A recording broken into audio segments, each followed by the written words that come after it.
மனிதன் மகிழ்ச்சியுடன் வாழ வேண்டும் என்றால் என்ன செய்யணும்? சமீபத்துல கோயம்புத்தூர்ல ஒரு பெரிய வெற்றி வாசல்னு ஒரு விழா நடந்துச்சுங்க. சமீபம்னா ஒரு 4-5 வருஷத்துக்கு முன்னாலன்னு வச்சுக்கோங்களேன், சமீப ஆண்டுகளில். அப்போ காலையில சுகி சிவம் பேசுறாருங்க. என் தனிப்பட்ட அனுபவம் இது. காலையில சுகி சிவம் பேசுறார், மத்தியானம் தென்கட்சி சுவாமிநாதன் பேசுறார். 2 பேரும் பேசி முடிஞ்சதுக்கு அப்புறமா இந்த மாதிரி ஒரு அவை கேள்வி கேட்கலாம்.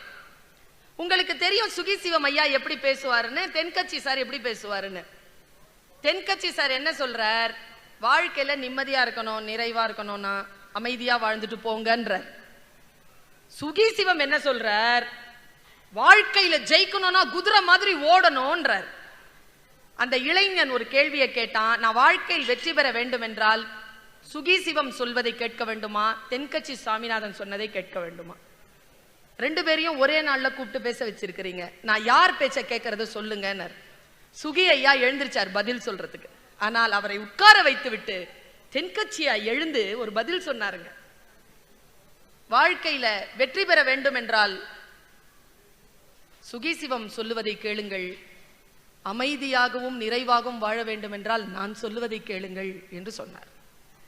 அமைதியாக வாழ்வதற்கு என்ன வழி? அவர் ட்ரெயின் ஏறார். நான் அந்த நேரத்துல ரயில்வே ஸ்டேஷன்ல அவரை சந்திக்கிறேன்.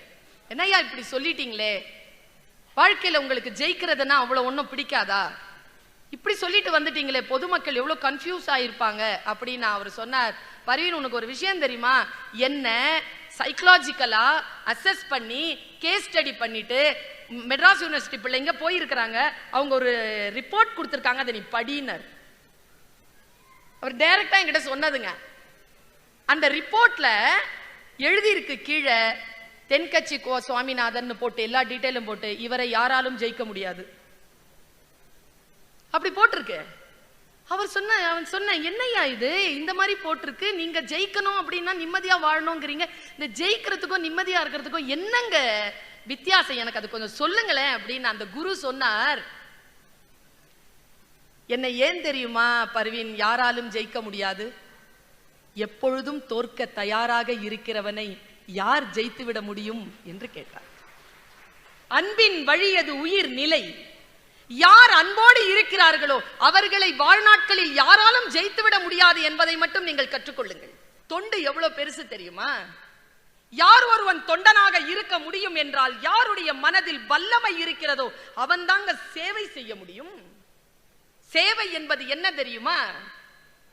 இந்த சமூகத்திற்கு சேவை தேவைப்படுகிறது. ஏன் சேவை தேவைப்படுகிறது என்றால், எந்த ஒரு சமூகத்தில் கடமை தவறுபவர்கள் நிறைய பேர் இருப்பார்களோ அந்த சமூகத்திற்கு தான் சேவை தேவைப்படுகிறது. நம் சமூகத்திற்கு சேவை தேவைப்பட்டு கொண்டிருக்கிறது தோழமைகளை. யோசித்து பார்த்தால் ஒரு பாட்டு ஒண்ணு, நான் எப்பவுமே இந்த தொண்டு சார்ந்த இயக்கங்களில் பேசுகின்ற பொழுது இந்த பாட்டை கடந்து என்னால் போக முடிவதே இல்லை. உங்களுக்கு இன்னைக்கு அந்த பாட்டை உங்களுக்கு டெடிகேட் பண்றேன். 2 பேர் பேசிக்கிறாங்க. ஒருத்த முருகன், ஒருத்த ஒளவை. ஒளவை அப்படின்னாலே நீங்க பாட்டின்னு முடிவு பண்ணிடாதீங்க, அது ஒரு சூழ்ச்சி. ஒளவையை பாட்டி என்று சொல்லுவது ஒரு சூழ்ச்சி. ஒளவை சின்ன பொண்ணு. ஒளவை என்ன தெரியுமா? ஹவ்வா என்று சொல்லுவார்கள் அரபில, ஈவ் என்று சொல்லுவார்கள் ஆங்கிலத்தில், ஏவாள் என்று சொல்லுவார்கள். ஹீப்ரூவில் கூட அந்த சொல் இருக்கிறது. ஈவ், ஏவாள், ஹவ்வா, ஒளவை என்றால் என்ன பொருள் என்றால் ஆதி பெண் என்று பொருள். மூத்த குடி, மூத்த பெண். இந்த மூத்த பெண்ணாக இருக்கக்கூடிய ஒரு பெண்ணினுடைய சிந்தனையை தூண்டுகிறான் கடவுள். 2 பேரும் நின்று பேசிக்கிறாங்க. முருகன் கேட்கிறான் ஒளவையிடத்தில், இந்த உலகத்திலே ரொம்ப பெருசு எது சொல்லு. ஒளவை கேட்டா, பெருசா கேட்கிற, பெருசு என்ன தெரியுமா? இந்த உலகத்துல பெரிது பெரிது புவனம் பெரிது.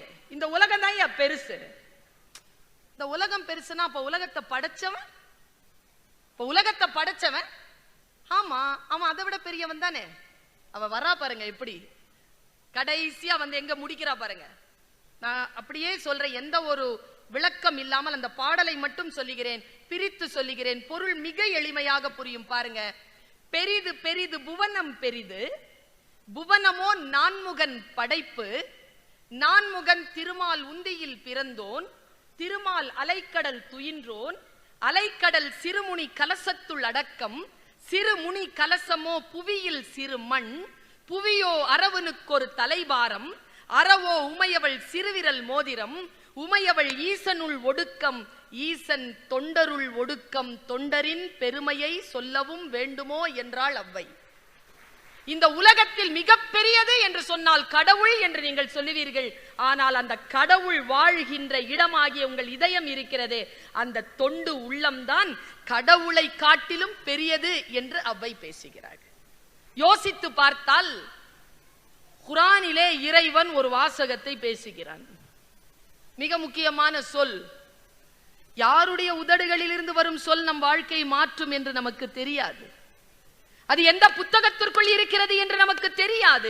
எவ்வளவு சீக்கிரமாக அது நம்மை வந்து சேர்கிறதோ அவ்வளவு சீக்கிரமாக நம்முடைய வாழ்க்கையில் மாற்றம் நிகழும். அந்த சொல்லை தேடித்தான் வந்திருக்கிறோம்.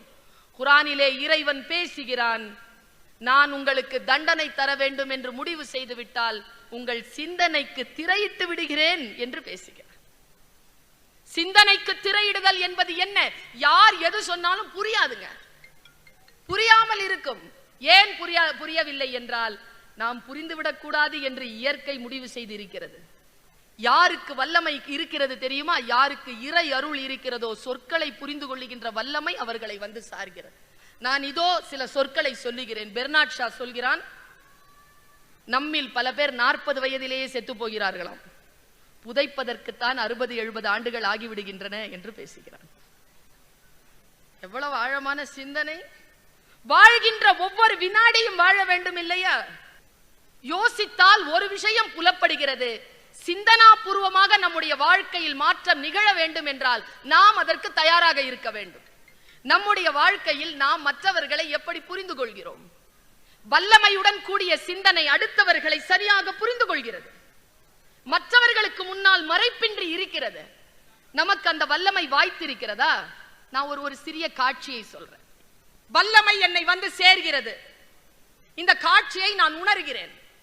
ஒரு பாட்டு சொல்கிறேன், அந்த பாட்டுக்கு ஏதுவான ஒரு காட்சியை சொல்கிறேன்.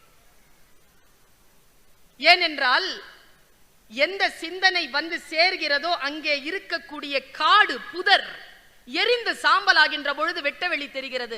அது ஞானத்தினுடைய வாசல். நம்ம எல்லாருக்குமே ஆசை இருக்குங்க. எவ்வளவு ஆசை! எப்பா, ஒரு கியூல நின்னா கூட ஒரு 2 நிமிஷம் நிக்கிறதுக்கு கூட யாரும் தயாரா இல்ல. அடுத்தது நம்ம வந்துடணும். அவசர ஆசை. ஆசை இருக்கலாம், அவசரம் இருக்கலாமா? அவசர ஆசை இருக்கிறது. அவசர ஆசை இருக்கின்ற பொழுது வல்லமை வந்து சேராது. வல்லமை வர வேண்டும் என்றால் கொஞ்சம் நிதானமாக அதற்கான ஸ்பேஸ், அதற்கான ஒரு இடைவெளியை கொடுத்து அதை நாம் சிந்திப்போம். பாருங்க, எல்லாருக்கும் என்ன தெரியுமா ஆசை? எனக்கு பெங்களூர் பத்தி எல்லாம் தெரியாதுங்க, சென்னையை பத்தி நல்லா தெரியும். சென்னையில ஒரு ஸ்கொயர் ஃபீட் வாங்க முடியாதுங்க. இன்னைக்கு ரொம்ப காசு இருந்தாதான் வாங்க முடியும். பிளாட் தான் எல்லாம். இப்ப பாருங்களேன், இந்த பிளாட்டை பத்தி எனக்கு நிறைய நாளா ஒரு கேள்வி. இங்க ரியல் எஸ்டேட் காரங்க யாராவது இருந்தா, இல்ல பில்டர்ஸ் யாராவது இருந்தா எனக்கு பதில் சொல்லும். இந்த சுவர் எந்த இல்ல, அந்த சுவரும் எந்த இல்ல, அது பக்கத்து வீட்டு சுவரு. இந்த நிலம் எந்த இல்ல, அடுத்தவன் கூரை. இந்த கூரை எந்த இல்ல, அது அடுத்தவன் தர. இப்ப என்னத்துக்கு 3.5 கோடி உனக்கு? 1000 ஸ்கொயர் ஃபீட்டுக்கு 3.5 கோடிங்கிறான். எதுவுமே எனக்கு சொந்தம் கிடையாது. இப்படி காத்து அடைச்சு விக்கிறதுக்கான அந்த ஸ்பேஸ்க்கு அவ்வளவு இடம், அவ்வளவு காசு. இன்னைக்கு பாரதி கேக்குறாங்க. பாரதி ஒரு நல்ல ஞாபகம் வச்சுக்கோங்க, வழிபாடு என்பது வேறு, இறை வேட்கை என்பது வேறு. இஸ்லாமியர்களுக்கு அப்படித்தான். ரெண்டுமே குழப்பிக்க மாட்டோம்.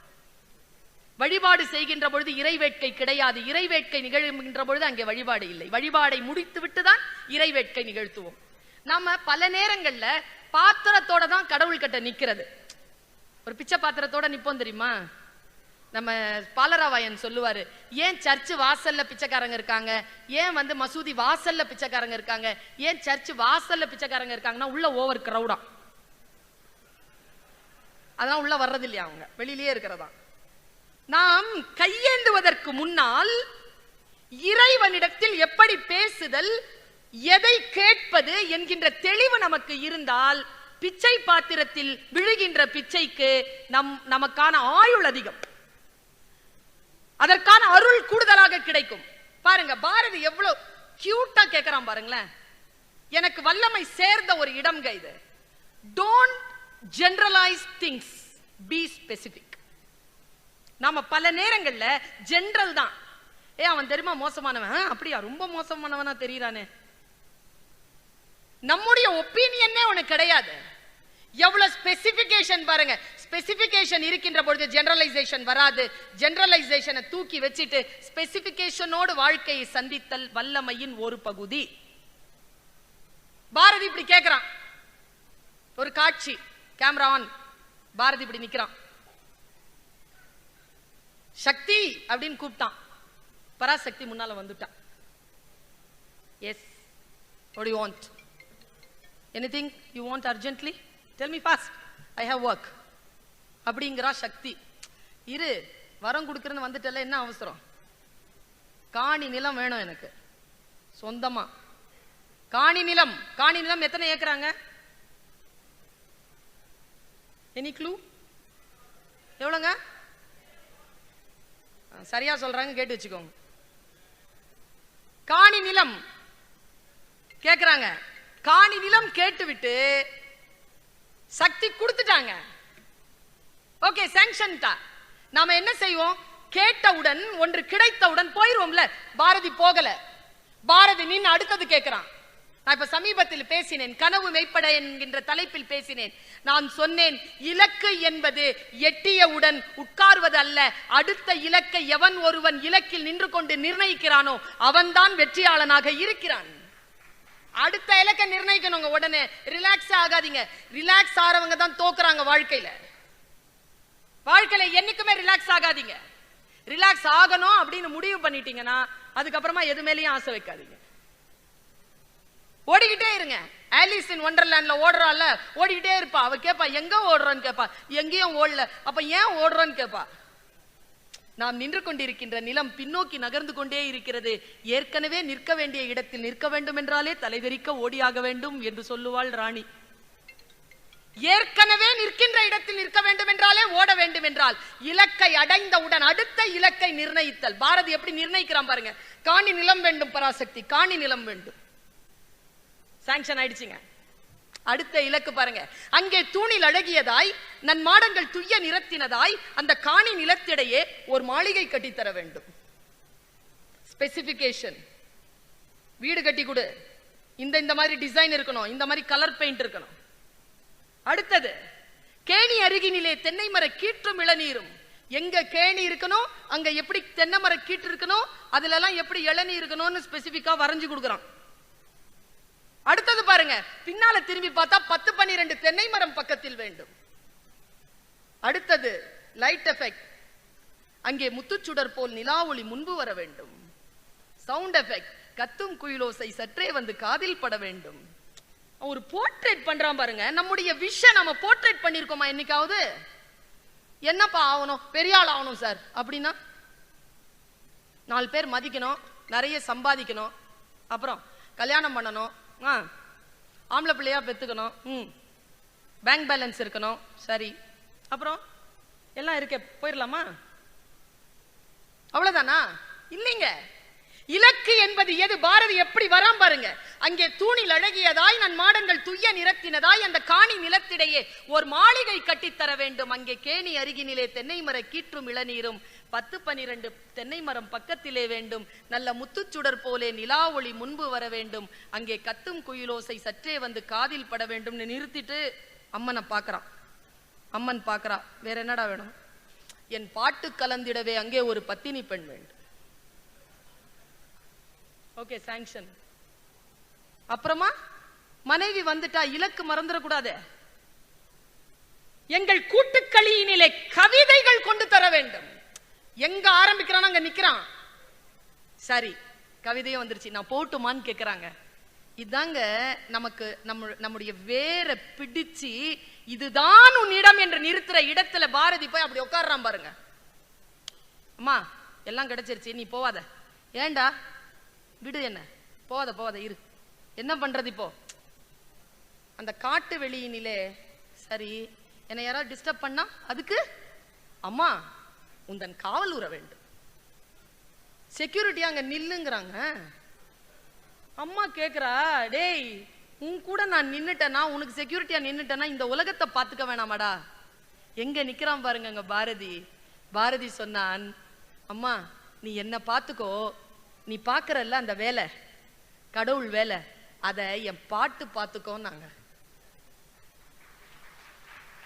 என் பாட்டு திறத்தாலே இவ்வையத்தை பாலித்திட வேண்டும் என்று சொன்னான் பாருங்க. அதுதான் பாரதியின் வல்லமை என்று நான் நினைக்கிறேன். ஒவ்வொரு வினாடியிலும் அவன் பேசுகிறான். ஒவ்வொரு வினாடியாக அவன் தன்னுடைய வாழ்க்கையினுடைய இலக்கை நோக்கி, தன்னுடைய நிரந்தர சாவு இல்லாத வாழ்க்கையை நோக்கிய அந்த வார்த்தைகளை அவன் தேடுகிறான். அவனுக்கு அது கிடைத்தது. இதோ அவன் மரணித்து பல ஆண்டுகள் ஆன பிறகு நானும் பேசிக் கொண்டிருக்கிறேன், நீங்களும் கேட்டுக்கொண்டிருக்கிறீர்கள். இதுதான் வாழ்க்கையில் நாம் விட்டு செல்லக்கூடிய மிகப்பெரிய சுவடு என்று நான் நினைக்கிறேன். பல நேரங்கள்ல நமக்கு சொல்லிக் கொடுக்கின்ற விஷயங்களில் ரொம்ப பின்தங்கி இருக்கோங்க. ரொம்ப பாவங்க பெற்றோர்கள். நான் ஒரு ஆசிரியரா சொல்றேன், குழந்தைகளிடத்தில் வல்லமை சேர்க்கக்கூடிய எந்த விதையையும் நாம் அவர்களிடத்தில் விதைக்காமல் அவர்களை லௌகீக வாழ்க்கையிலே ஒரு இயந்திரம் போல் செலுத்திக் கொண்டிருக்கிறோம். 1ஆம் கிளாஸ் படிக்கிறதுக்காக ஒரு புள்ள வந்து சேருதுங்க ஒரு ஸ்கூல்ல. நேத்து தான் ஜிடி நாயுடு ஸ்கூல்ல பேசிட்டு வரேன். அந்த கரஸ்பாண்டன்ட் சொன்ன வார்த்தை, sir first standard UKG LKG ஒரு ஸ்கூல்ல இருந்து வந்து ஃபர்ஸ்ட் ஸ்டாண்டர்ட்க்கு சேர்க்கும் போது அங்க அப்பா சொல்றாராம், என்ன இந்த ஸ்கூல் ரொம்ப நல்ல ஸ்கூல், ஒரே ஒரு இதுதான் எனக்கு தெரியணும். என்ன தெரியணும் உங்களுக்கு? இங்க நீட் எக்ஸாம்க்கு குழந்தைகளுக்கு ப்ரிப்பேர் பண்ணுவீங்களா? 1ஆம் கிளாஸ் பிள்ளைக்கு நீட் எக்ஸாம்க்கு ப்ரிப்பேர் பண்ணணுமா? இந்த பெற்றோர்கள் என்ன செய்யறதுங்க? இந்த மனதை எங்க போய் கழுவுறது? இந்த பெற்றோர்களுடைய மனதை எங்க போய் கழுவுறது? நான் சமீபத்தில் மலேசியா போயிருந்த பொழுது அங்க டிரைவ் பண்ணிட்டு இருந்தார் ஒரு டிரைவர். அவர் வந்து ஒரு இன்ஜினியர், அவங்க வைஃப் டீச்சர். 2 பேரும் இல்ல இன்ஜினியர் ஆகணும்னு நினைச்சிட்டு டீச்சர் ஆகணும். அவரு இன்ஜினியர் ஆகணும்னு அவருக்கு ஆசை, ஆனா டீச்சர். இந்த அம்மாவும் டீச்சர். 2 பேர் தான் எனக்கு ஹாஸ்பிட்டாலிட்டி கமிட்டி கூட்டிட்டு போறாங்க. எனக்கு நிகழ்ச்சிக்கு இதோ இங்க வரணும். அதுக்குள்ள கார்ல ஒரு விஷயத்த கேட்டேன். நான் அப்படியே உங்ககிட்ட சொல்றேன். இது நடந்து ஒரு 6 மாசம் இருக்கும். தம்பி ஃபோன் பண்றான் நாங்க. அந்த அம்மா எடு நான் டிரைவ் பண்ணிட்டு இருக்கேன்ல எடுனார் அவர். டேய் தம்பி போய் சேர்ந்துட்டியாடா, நல்லா இருக்கியாடா? நல்லா இருக்கேன் மம்மி. என்னடா பண்ணிட்டு இருக்க? அந்த ப்ளூ ஸ்னேக் இல்ல மம்மி? ஆமா, அதுக்கு செலைன் போட்டுட்டு இருக்கிறேன், அது ரொம்ப டிப்ரெஸ்டா இருக்குது. போனை வைக்க சொல்ல அவனை அப்படின்னாரு. அவன் போனை வச்சுட்டாங்க. நான் சொன்னேன், என்னங்க டாக்டரா உங்க பையன், இந்த வெட்டினரி டாக்டரா? என்னது இது, பாம்புக்கு போய் செலைன் ஏத்திட்டு இருக்கிறாரு, பாம்பு டிப்ரெஸ்டா இருக்கும்னு சொல்லுது புள்ள, என்னதுன்னு கேட்டேன். இல்ல மேடம், அவன் இந்தோனேஷியால வெட்டினரி டாக்டருக்கு படிக்கிறான், லீவுக்கு வந்திருந்தான், லீவு 1 வாரம், ஆனா வந்த அன்னைக்கே புறப்பட்டு திரும்பி போயிட்டான். ஏன்னு கேட்டேன். அவன் ஒரு கோப்ராவை வீட்டுல வச்சிருந்தான், அது வந்து முட்டை போடுற ஸ்டேஜ்ல இருந்திருக்குது, அவன் விட்டுட்டு வந்துட்டான், அது முட்டை போட்டுருச்சான், முட்டை போட்டுட்டு அவன் விட்டுட்டு வந்து 3 நாள் ஆகுது, வந்துருச்சான், வந்துட்டு அந்த முட்டை பொரிஞ்சிருச்சான், 6 முட்டையும் பொரிஞ்சிருச்சான், அதுல 4 குட்டி இருக்குதா, 2 காணமா, பிளாட்ல 2 பேர் கூட இருந்தாங்க, அவங்க வெக்கேட் பண்ணிட்டாங்களாம், அதனால புள்ள போயிருக்கு. இவங்க கொடுத்த கேஸ் ஸ்டடி இது. என்னங்க பாம்பு உங்க பையனுக்கு ரொம்ப பிடிக்குமான்னு கேட்டேன். ஐயோ வெறிங்க அவனுக்கு, சின்ன பிள்ளையில இருந்து 7ஆம் கிளாஸ்ல இருந்தே அவனுக்கு வெறிங்க. என்னங்க இப்படி பிள்ளைய வந்து பாம்பு வளர்க்கறது கொடுத்துட்டீங்க, இப்ப பாம்பு டாக்டரா மாறி போனானே அவன், எப்படிங்க அந்த சோகத்தை ஏன் மேடம் கேக்குறீங்க அப்படின்னாரு அந்த டிரைவ் பண்ணிட்டு இருந்த டீச்சர். அவன் சொல்றாரு, எனக்கு இஷ்டம் இல்லைங்க, ஆனா அவன் தான் என்ன நினைக்கணுமோ அதை ஆயிட்டாங்க, ஆனா ஒரே ஒரு வார்த்தை சொன்னாங்க, அதுல தாங்க நான் அலோவ் பண்ண அவனாரு. என்ன வார்த்தைங்க சொன்னான்? +2 முடிச்சிட்டு அவங்க அப்பா சொல்லியிருக்காரு நீ இன்ஜினியர் தான் ஆகணும்னு. அவன் சொன்னா இல்ல நான் வெட்டினரி டாக்டர் தான் ஆவேன்னு. ஏன்னா ஸ்கூலுக்கு போகும்போதே டிஃபன் பாக்ஸ்ல பாம்பை பிடிச்சிட்டு போய் பாம்பை பிடிச்சிட்டு வருவானா. நான் வெட்டினரி டாக்டர் தான் ஆவேன்னு சொல்லியிருக்கிறான் அவன். இவர் சொன்னாரு நீ வெட்டினரி டாக்டர் ஆனா அப்புறமா கதைய வேற, நீ முதல்ல இன்ஜினியர் ஆகணும்னு. உடனே அவன் பதில் சொல்லியிருக்கான் பாருங்க, சரி நான் இன்ஜினியரிங்க்கு படிக்கிறேன், இன்ஜினியர் படிச்சு முடிச்சுட்டு வெட்டினரி டாக்டருக்கு படிப்பேன், ஓகேவான்னு கேட்டானா. அவங்க அப்பா விட்டாராங்க அவனை. இந்த பேஷன் இருக்குல்ல, இந்த வெறி இருக்குல்ல, குழந்தைகளிடம் என்ன வெறி இருக்கிறதோ அதன் பின்னால் அந்த குழந்தைகளை போக அனுமதியுங்கள். நமக்கு தெரியல, நாம் என்னவெல்லாம் ஆகவில்லையோ அதையெல்லாம் நம் பிள்ளைகள் ஆகிவிட வேண்டும் என்று துடிக்கிறோம். கிடையாது. அவர்கள் உங்கள் வழியாக வந்தார்களே தவிர உங்களிடமிருந்து வரவில்லை. உங்கள் கருத்துக்களை அவர்கள் மீது திணிக்காதீர்கள் என்று பேசுகிறான் கலீல் கிப்ரான். நம் குழந்தைகள் இந்த உலகத்தில் தானாக வாழ்ந்து சிந்தித்து செழிக்க வந்திருக்கிறார்கள். அவர்களை அதற்கான அனுமதி வழங்குவது, அவர்களுக்கான வல்லமைக்கான கதவுகளை திறந்து விடுவது. பல நேரங்களில் நான் யோசித்து பார்க்கிறேன், நம்முடைய வாழ்க்கையில் நாம் தோற்கின்ற இடங்கள் எது என்றால், நாம் பிடிவாதமாக நின்று கொண்டு இதுதான் சரி என்று சொல்லி அதை அடுத்தவர்களுடைய வாழ்க்கையின் மீது திணிப்பதுதான். அந்த திணிப்பு இல்லாத மனம் வல்லமை படைத்த மனமாக இருக்கிறது என்பதனை இந்த அவையிலே நான் கூறிக்கொள்ள கடமைப்பட்டிருக்கிறேன். ஒரு செய்தியை சொல்கிறேன். நான் சின்ன குழந்தைகள் நிறைய பேர் வந்திருக்கிறீர்கள். யூத், இந்த 20-25 வயசுல நிறைய பேர் வந்திருக்கிறீர்கள். பெற்றோர்களுக்கு எப்படி குழந்தைகள் மீது கடமை இருக்கிறதோ குழந்தைகளுக்கும் பெரியவர்கள் மீது அவ்வளவு கடமை இருக்கிறது. அந்த கடமையை எப்படி புரிந்து கொள்வது? நான் என் மகனிடம் சொல்லுவேன், தாயிடம் எதை நீ மறைக்க நினைக்கிறாயோ அது உன் வாழ்க்கையில் சாபமாக முடியும். அதை மறைக்காதே, அதை மறைக்காதே. தாய் தந்தையரிடம் மறைக்கக்கூடிய விஷயங்களை உன்னுடைய வாழ்க்கையில் நீ செய்யாதே. அதுதான் உன் வாழ்க்கையில் நீ அடுத்த கட்டத்திற்கு போய் அடுத்தவர்கள் உன் பின்னால் வருவதற்கான ஒரே வழி. இது சொல்லிக் கொடுத்தது யார் தெரியுமா? எனக்கு சொல்லிக் கொடுத்தது யார் தெரியுமா? நான் ஒரு காட்சியை சொல்றேன் உங்களுக்கு. கேமரா ஆன் பண்ணுங்க. ஒரு காட்சி, ரொம்ப பியூட்டிஃபுல்லான காட்சி. பழைய புராணங்கள் என்று பேசுகிறோம் நாம். ஆனால் அந்த பழைய புராணங்கள் தான் நம்முடைய வாழ்க்கையை வழிபடுத்துவதற்காக எத்தனையோ விஷயங்களை உள்ள வச்சிருக்குங்க. இதோ கிறிஸ்துமஸ் வரப்போகுது, இதோ கிறிஸ்துமஸ் வரப்போகுது. ஜீசஸ் கிரைஸ்ட் நமக்காக பிறந்து நமக்காக மரித்தார் என்று சொல்கிறார்கள். அவரை பற்றிய வாழ்க்கை, கிருஷ்ணனுடைய வாழ்க்கை, ராமனுடைய வாழ்க்கை, முகமது நபியினுடைய வாழ்க்கை, காந்தியினுடைய வாழ்க்கை, வாழ்ந்து செழித்து அழிந்து போன எத்தனையோ பெருமக்களினுடைய வாழ்க்கை நமக்கு பாடமாக இருக்கிறது. அதில் ஒன்றுதான் புராணம் நமக்கு தருகின்ற வாழ்க்கை. அது நடந்ததா நடக்கவில்லையா என்றெல்லாம் எனக்கு அவசியம் இல்லை. ஆனால் அது சொல்லுகின்ற கருத்து மிக முக்கியமானது. நான் ஒரு கருத்து சொல்றேன். கல்யாண மாலைன்னு ஒரு நிகழ்ச்சியில பேசினேன். தனி மனித அறம் குறித்து, கல்வி அறம் குறித்து நான் பேசினேன். கல்வி அறம் குறித்து பேசிட்டு இறங்கி நான் போய் ட்ரெயின் பிடிக்கணுங்க. என் கூட ஒரு பெரியவர் வந்தார். அவர் பேர் திருப்பூர் கிருஷ்ணன். சில பேருக்கு தெரிந்திருக்கலாம் அவரை. ரொம்ப கண்ணியமான ஒரு மனிதர், வயதானவர். நல்ல ஞாபகம் வச்சுக்கோங்க, யாருடைய வார்த்தைகளோ ஒரு அலங்காரம் இல்லாமல் நம்மை கடந்து போகும். அலங்காரம் இல்லாமல் நம்மை கடந்து போகும். ஆனால் நம்முடைய வாழ்க்கையில் ஏதோ ஒரு மாற்றத்தை அது நிகழ்த்திவிடக் கூடும். மிக கவனமாக அதை பிடித்துக் கொள்ள வேண்டும். நான் பிடிச்சுக்கிட்டேன். அவர் அப்படி தாண்டி போறாருங்க. போகும்போது அவர் 2 விஷயம் சொன்னார் எனக்கு. 2 மிக முக்கியமான 2 விஷயங்கள். அவங்க அப்பா அவர் மீது கோபப்பட்ட ஒரு விஷயம், புராணத்திலிருந்து ஒரு விஷயம். 2 விஷயத்தை சொன்னார். அவங்க அப்பா அவருக்கு கோபப்பட்ட விஷயத்தை நான் சொன்னேன்னா நீங்க இப்ப எப்படி எடுத்துக்குவீங்கன்னு எனக்கு தெரியாது. ஆனால் ஆழமான மன தியானம் இருந்தால் நல்ல நிலையில் நீங்கள் எடுத்துக்கொள்வீர்கள். பெற்றோர்களுக்கான செய்தி, பிள்ளைகளுக்கு நான் வருகிறேன். மிக ஆழமான செய்தி. அவர் சொன்னார், அவரு வேலை கிடைச்சிருச்சு சொல்லிட்டு அப்பாவுக்கு கடிதம் போட்டிருக்காருங்க. கடிதம் போட்டுட்டு அவர் போயிருக்கிறாரு. அவங்க அப்பா முகம் பார்த்து பேசலையாம். அவங்க அம்மா சொன்னாங்களாம், சரிடா வா, ஒரு வாய் காஃபி சாப்பிட்டுட்டு போவ வா, அப்புறம் போய் திட்டு வாங்கிக்கோன்னு. அவன் போயிட்டு காஃபி சாப்பிட்டு போய் நின்றுட்டு இருந்தா அவங்க அப்பா சொன்ன ஒரே வார்த்தை, உனக்கு அவ்வளவு திமிரோ? அவர் ரொம்ப எளிமையா சொன்னாருங்க. என் மனசுல ஊசி மாதிரி போய் உட்காந்துருச்சுங்க. அது ரொம்ப எளிமையா சொன்னார். அது குத்திக்கிட்டே இருக்கு, இன்னும் குத்திக்கிட்டே இருக்கு. என்னால கண்டுபிடிச்சு எடுக்க முடியல அந்த ஊசிய. அவர் சொல்றார், உனக்கு அவ்வளவு திமிரோ? என்னப்பா நான் என்ன பண்ணிட்டேன்? உனக்கு வேலை கிடைச்சிருச்சு, என்ன பார்க்க வரேன்னு உனக்கு எழுதுறதுக்கு இன்லைன் லெட்டர் தான் நான் கிடைச்சது. அவ்வளவு ஆடம்பரமா? என் போஸ்ட் கார்டு பத்தாதா? இன்லைன் லெட்டர் எழுதினதே ஆடம்பரம் என்று சொன்ன ஒரு சமூகம். பிளைனா விட்டிருந்தியே அந்த பக்கம், அது யாரோ மனைவிக்கோ, யாரோ கணவருக்கோ, யாரோ பிள்ளைகளுக்கோ, தன்னுடைய உறவுகளிடம் சொல்லுவதற்கான சொற்கள் அடங்குவதற்கான இடம் இல்லையா? அதை நீ வீணடித்து விட்டாயே என்று சொன்னாராம். நம்பர் 1, பெற்றோர்களை உங்களுக்கு சொல்லுகிறேன், give vitamin N to your children. vitamin N is an essential vitamin for your children. You start giving from now. Vitamin N means NO, no to your children. அவங்க ஏதாவது கேட்டாங்கன்னா நோன்னு சொல்லுங்க. அதான் அவங்களுக்கான ஒரே விட்டமின். எல்லாத்துக்கும் எஸ் எஸ் எஸ்ன்னு சொல்லி தான் நம்ம இவ்வளோ நிலைமைக்கு வந்து நின்று இருக்கோம். 100 விஷயங்கள் கேட்கின்ற பொழுது 75 விஷயங்களுக்கு நோ சொல்லுகின்ற பெற்றோர்கள் குழந்தைகளை வல்லமை படைத்தவர்களாக மாற்றுகிறார்கள்.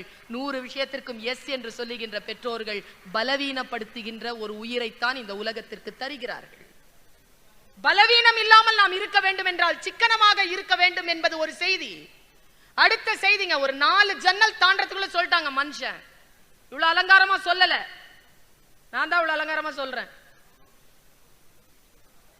கேமரா ஆனாச்சா? ஒரு டென்ட், அந்த டென்ட்டுக்குள்ள திரௌபதி தலை விரிச்சு உட்கார்ந்துருக்கா. உள்ள நுழைறான் Arjunan. Hi Draupadi, how are you அப்படின்னு கேட்டு உள்ள நுழைறான். திரௌபதி சொன்னா, I am not fine. What about Karna? Did you kill Karna? கர்ணனை கொன்றாயா? I will kill him tomorrow. நாளைக்கு அவனை நான் கொல்கிறேன். இன்னைக்கு உன்னை பார்க்கணும் போல இருந்துச்சு. அதான் இவங்க 2 பேர் பேசிட்டு இருக்கும் போது தர்மன் வந்துட்டாராம். தர்மனுக்கு தெரியாது அர்ஜுன் அங்க நிக்கிறான்னு. தர்மன் பார்த்த உடனே அர்ஜுன் அலர்ட் ஆயிட்டான். திரௌபதி திரும்பி பார்க்கறா. என்ன இங்க நின்னுட்டு இருக்கிற? போர் போயிட்டு இருக்கும்போது Did you kill Karna அப்படினு அவனும் கேக்குறான். அதான் திரௌபதி கிட்ட சொல்லிட்டு இருக்கேன், I will kill him tomorrow அப்படினு. ஆமா tomorrow, எப்ப பார்த்தாலும் tomorrow. எவ்வளவு நாள் ஆயிடுச்சு? நாளைக்கு நான் எப்படி கர்ணனை இப்ப யார் ஜெயிக்கிறது? உன் கையில காண்டிப்பா வச்சிருக்கிறிய, இது என்ன வில்லா இல்ல புல்லா அப்படின்னு கேட்டானா. கேட்டுட்டு நாக்க கடிச்சுக்கிட்டான் தர்மன். ஏன்னா இவங்க 2 பேருமே அந்த வில்வித்தையை பூர்த்தி செய்த பொழுது அர்ஜுனன் தன்னுடைய காண்டிபத்தின் மீது சத்தியம் செய்தான், தன் குருவின் மீது சத்தியம் செய்தான், யாரேனும் தன்னுடைய காண்டிபத்தை குறைத்து பேசினால் அவர்களை கொலை செய்வேன் என்று. அவ ஓன் அழுறா. இப்போ தர்மனை கொன்னாகணும், ஓன் அழுறாளாம் திரௌபதி. அழுத உடனே உங்களுக்கு தெரியும்ல திரௌபதி அழுதா யார் வருவான்னு? கிருஷ்ணன் வந்துட்டார். What baby, why are you crying? What do you want? You want me to do something for you? The situation is not good. What happened? அவ விஷயத்தை சொன்னா. இப்படி ஆயிடுச்சு.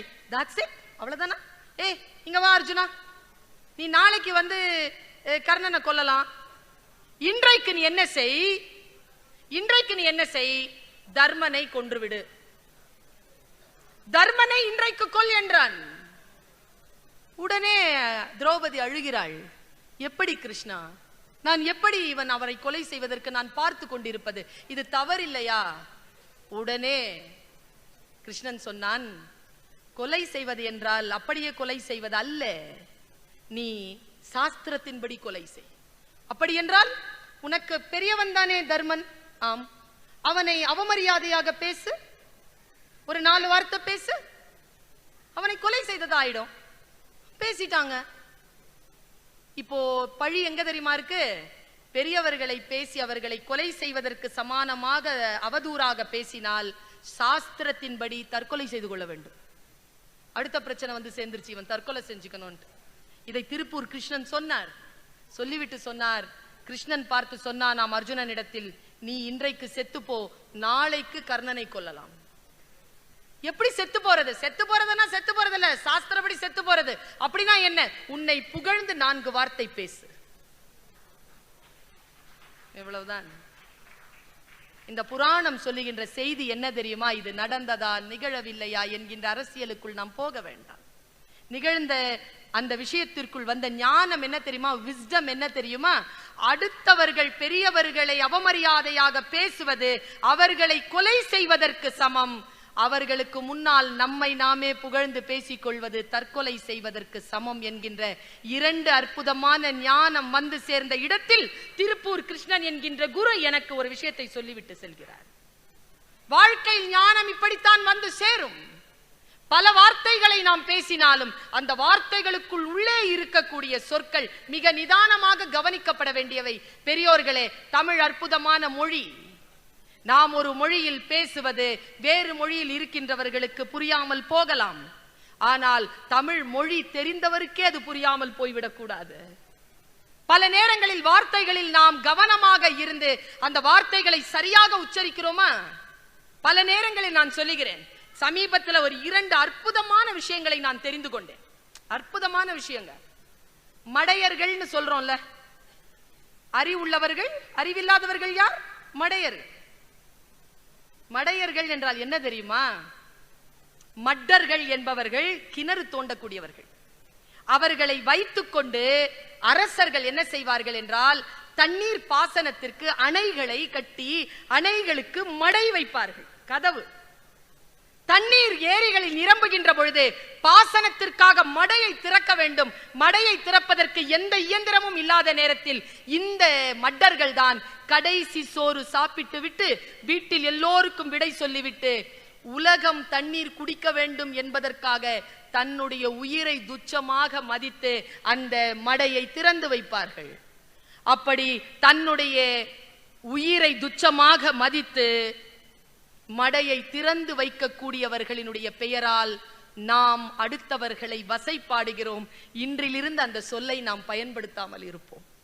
அந்த சொற்களின் மீது இருக்கக்கூடிய கவனத்தை வைத்துக் கொள்வோம். இன்னொரு சொல் சொன்னா ரொம்ப ஆச்சரியமா இருக்கும். சாமி வருதுங்க, கடவுள் ஊர்வலமாக வருகிறார், தேர் செல்கிறது, லட்சக்கணக்கான பேர் தேர்வடம் பிடிக்கிறார்கள்.